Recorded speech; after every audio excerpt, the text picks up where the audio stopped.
recording? Yep, I think so. Alright, welcome aboard, guys.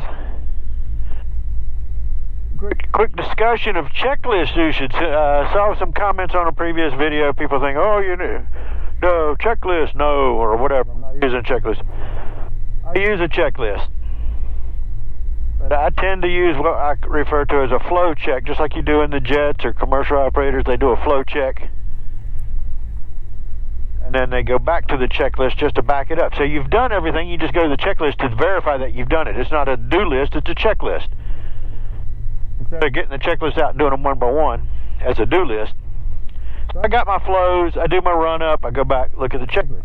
And the checklist I always keep right here beside me. Right? Stage 0 off, Lima, contact departure, going. And it's easy to refer to, it's right there, boom. Checklist. Run up, complete, boom. You go through it, pre-takeoff, boom. Take off, climb, cruise, all of that. But I'm going to discuss some of my flows once we get going here. And then I had another commenter say, oh, you're looking at your phone while you're taxiing. I'm not really looking at my phone as a phone or looking at text or anything. I'm looking at my PDC. I got PDC clearances right here. I'm scrolling as I show you. It gives me the ATIS, it gives me my clearance. So that would be no different than me writing my clearance down on a piece of paper, and then if I want to verify my squawk, I'm looking back down at my notepad to see that I've got the right squawk. Same thing, right? So, just anyways, just so you know, I am doing checklist and good sterile cockpit procedures, whatnot, you know. We try to keep it safe. I'm no cowboy or anything. Alright, we're going to switch the tower. We'll put my departure frequency in. This kind of sticks a little bit every now and then in the morning when it's humid. Alright, 26.6. 19.9, or 19.1, 26.6. We got a good squawk. We're ready. Everything's set.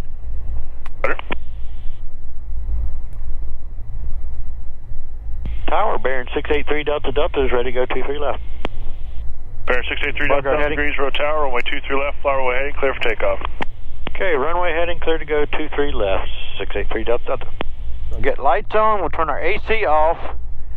Mixture, I'm going to set about where I think it'll be for takeoff. I'll discuss that in a minute after I get going, when we're at safe altitude. Alright, finals clear, lights are on.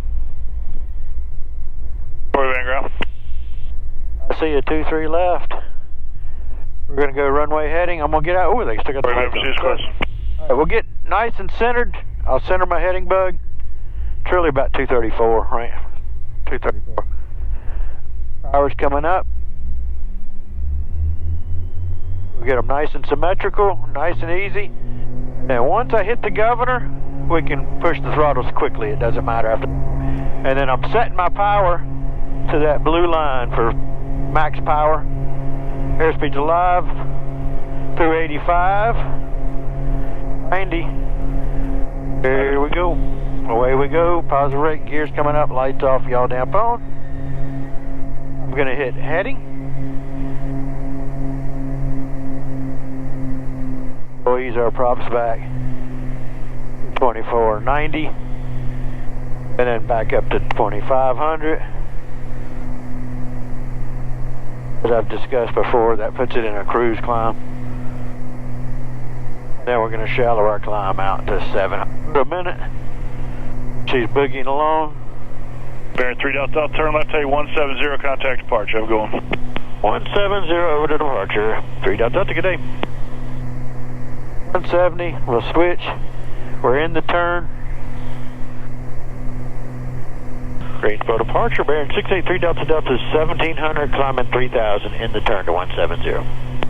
Baron 683 Delta Delta, Greensboro departure, radar contact, climbing maintain 7000, team left turn, direct Moorhead. 7000, direct Moorhead, 3 Delta Delta. What I'll do is I'll just bug that around to that magenta line, right, to my course line, and then I'll hit direct, enter, enter. That'll center my course up. I can go nav, and now I'm just following my V-bars to do the nav. We're still hand flying it, and as we climb, I've got my prop sync on. We're going to lean our mixtures to that little blue, or cyan marker is what Garmin refers to it, cyan. CYAN is the color. that is. It's like a blue, light blue.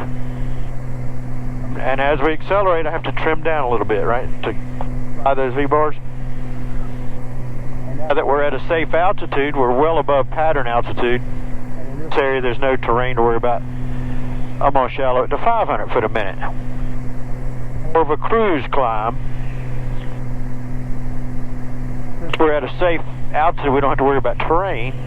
We can climb at not only a faster speed, so we get there quicker, but it's a lot better for the engines. It's all about engine management, really, keeping those engines cool. 550s, they can get hot.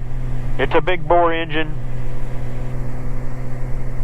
It's just all about engine management and passenger comfort too. But now that I've got it all trimmed out, on course, we're going to hit the autopilot, turn that on. Then, boom. Then we come back. Here's where I normally turn the camera off. Here's where we come back and do our after takeoffs, right? Boom, there's the part about the CN marker. Cow flaps as required. We leave them open till we get level. Fuel pumps, I left, they're off because you only turn them on if it's above 90 degrees. Y'all damn zone. Landing light, taxi lights off, flight plan is open. There you go. I do my little flows. Flow for after takeoff in this airplane. As soon as you get a positive rate, you're going to get the gear up. Gear comes up, lights go off because they're right there beside each other. Bonanzas, Barons, King Airs, they're all right there. Kind of a good little flow. And then when you feel safe or comfortable, there's all kinds of debates on when to pull the props back. Some people don't want to pull it back till you get to altitude. Some people will say wait till you feel like you're at safe altitude. But anyways, we pull them back to, like I said, 2490, and then you can let them trickle back up to 25. But that puts this little power setting into a cruise climb configuration instead of a maximum continuous power setting. If we had terrain to worry about, everything would be forward. We'd be just, we're safe, right? I hope that makes sense. All right, that's it for now. Our cruise check really isn't much. It's throttles, which would, at this altitude, is not going to be anything. Props, I leave them in 25 mixture. I pull out my little chart to set, and I've gone over that before. Lean peak versus richer peak. You can do it with the lean assist in the Garmin. I like the numbers out of the POH to be, I find they're pretty accurate. And the lean assist can be a little suspect if you have one little probe that could be lying to you a little bit or not real accurate. So I prefer to use the book numbers. It's my personal take on that. Our temperature's good, so we don't have to worry about this moisture we're going through. And then we close the cow flaps. There's really not a lot on the cruise check other than I usually just close the cow flaps, power, and that's it. So, anyways, stay tuned till we get closer. We'll start you back up when we get down closer to Beaufort. We're about to be on top of this little scuzzy. So we'll stay with you just for a second. So we have blue and pretty it is on top. There we go. Greensboro approach, Bonanza 4489 with level 8000. We have the Davidson County weather for Twin Lakes. Boom, there we go. Now we're on top. Bonanza 4489 way we like it. Approach, welcome. All right, stay tuned.